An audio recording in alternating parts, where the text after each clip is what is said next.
Kenakan kacamata customer. Karena kacamata customer lebih kritis dari pemilik retail. Karena kacamata customer lebih kritis dari retailer.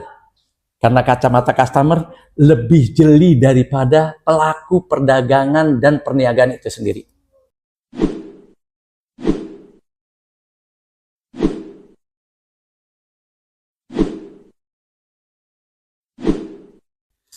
Lihat pojok kita. Ada debu? Oke. Yang penting pojokan. Lihat atas. Oke.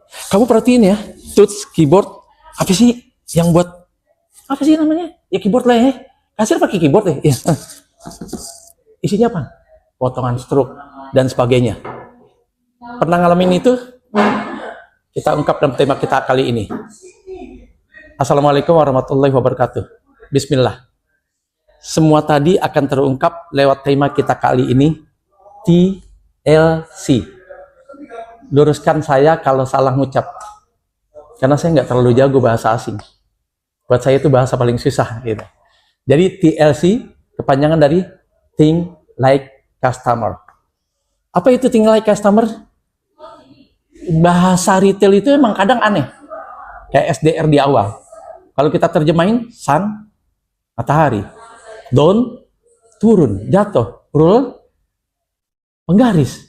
Terus matahari turun sejajaran penggaris. Ya nggak begitu. Istilah retail memang aneh-aneh. Seperti stackable basket.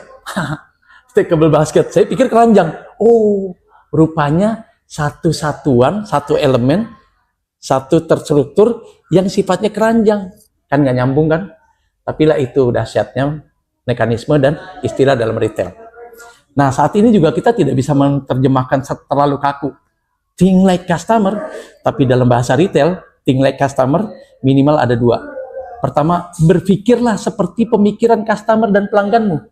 Yang kedua, lihatlah dan kenakan kacamata pelangganmu. Jadi pada saat kita berpikir tentang retail kita, jangan pakai pikiran kita. Karena kalau pakai pikiran kita udah pasti benar semua. Udah pasti sempurna semua, bagus semua, tanpa cacat, tanpa celak.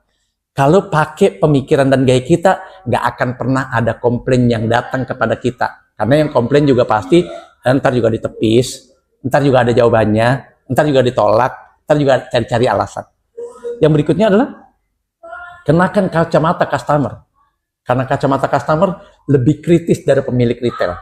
Karena kacamata customer lebih kritis dari retailer. Karena kacamata customer lebih jeli daripada pelaku perdagangan dan perniagaan itu sendiri. Oke, yang pertama. Catat tentang TLC yang pertama. Kenapa harus dicatat tentang TLC?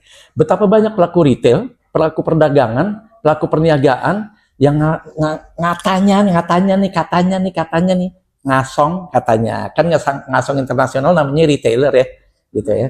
Dalam ruangan pakai pintu kaca dan sebagainya itu ngasong juga. Katanya kita TLC, tapi begitu kita masuk nggak ada tuh TLC di dalam. Mereka masih memaksakan warna dan gaya dia.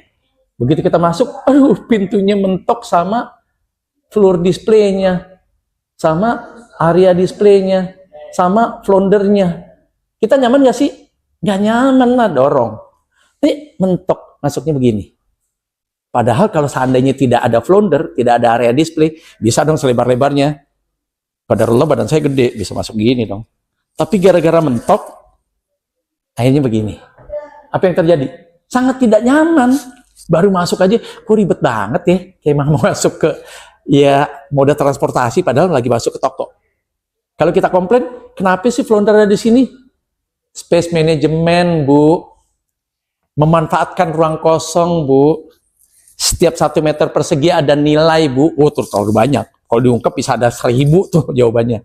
Intinya, flounder Anda, area space Anda, area display Anda, tatakan Anda punya display, itu mengganggu ruang keluar masuk customer. TLC tidak terjadi, gara-garanya Anda memaksakan diri setiap 1 meter, harus ada tumpukan flounder, harus ada floor display, harus ada tumpukan, apalagi wing stack dan sebagainya. Hello, Anda lagi butuh customer, bro. Bukan lagi butuh memadatkan semua meter persegi, semua tackle, semua lantai yang kosong. Ingat itu. Pastikan dan kasih kepastian bahwa customer Anda bisa keluar masuk dengan nyaman dengan pintu yang senormal-normalnya. Bukan dibikin siku 45 derajat bisa buka, nggak bisa tutup. Pusing customer. Yang kedua, pastikan TLC bukan lagi sekedar slogan, lip service, atau night meeting, morning meeting, apapun namanya. Jangan lupa TLC. Padahal nggak kejadian. Jangan sekedar jadi lip service. Jangan sekedar jadi slogan. Pastikan TLC dari ujung ke ujung, dari customer baru masuk sampai customer keluar, customer tersenyum karena TLC Anda berkesan buat dia. Yang ketiga, pastikan TLC warna dari semua retailmu. Apapun itu, tempat parkirmu, tempat sampahmu, meja kasirmu sendiri. Kalau pakai jilbab yang bener.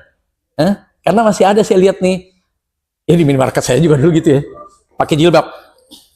Tapi sama pakai kerudung hampir beda tipis. Kalau jilbab kan begini ya. Kalau kerudung kan begini. Ini jilbab. Tapi diginiin ke belakangnya. Jadi seolah-olah kasih poni biar kelihatan. TLC-nya di mana? Yang keempat. TLC perlu gak sih pada tataran kita punya rak? Yes. Warna rak jangan yang aneh-aneh. Ada yang saya lihat coklat. Kalau dapur coklat boleh. Retail perlu lighting yang terang benderang, ya. Kalau kita retail nih, kalau kita dagang kayak minimarket atau resto apa segala macam, boleh resto remang-remang, selera sih, sesuai dengan menu yang ditawarkan. Tapi kalau misalnya yang kita jual adalah serpihan-serpihan permen 1 biji, kacang 2 bungkus, terus pakai remang-remang, kecuali kita ada di kanan kiri depan belakang, atas bawah resto yang remang-remang.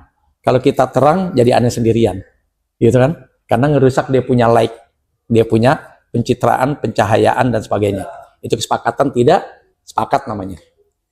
Yang berikutnya nomor 4. TLC itu harusnya merata di setiap tim. Bukan cuma di tataran atas.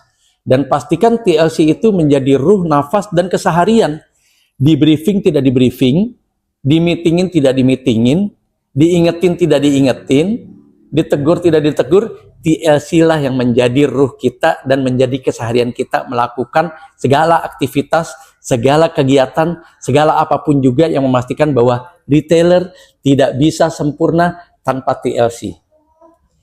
Nomor 5 dan seterusnya adalah tugas Anda mengungkapnya. Jadi mulai 3 episode berikutnya, saya tidak perlu panjang-panjang karena memberikan kesempatan pada Anda untuk berimprovisasi, untuk memberikan satu dedikasi pada kami. Sebab kalau diungkap, TLC bisa banyak. Nggak cukup waktu nih. Satu diantaranya. Boleh gak sih setiap motor kita kasih nomor tuh TLC? Bukan cuma sekedar informasi ganda ya kuncimu. Terus kasih tahu parkir gratis. Jadi kalau di sana ada Pak Oga 2000 macam abaikan aja. Itu juga TLC. Gitu. Atau jangan lupa ya di sana ada PAM yang sedang perbaiki, perlu waktu apa segala macam, sampai kita tidak perlu lagi tutup line apa segala macam, cukup pakai sign system atau pakai POP, point of purchase dan sebagainya, itu juga TLC.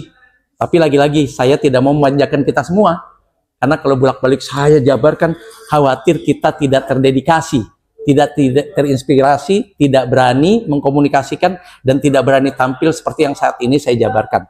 Poin 5 dan selanjutnya, tugas kita semua. Tidak ada yang salah, tidak ada yang benar, tapi saya yakin ada yang jauh lebih bijak. Jangan lupa like, subscribe, dan tularkan jika memang itu baik. Kalau tidak baik, abaikan, bahkan buang saja. Oke? Jangan lupa diskusi, sharing, kritisi, komentar, atau apapun yang sifatnya membangun. Jangan yang merusak ya, karena tema-tema kita sifatnya membangun. Walaupun bahasa saya kayaknya gado-gado ya, kadang-kadang karedok ya, campur baur lah ya. Yakinlah bahwa kesuksesan telah lama menanti.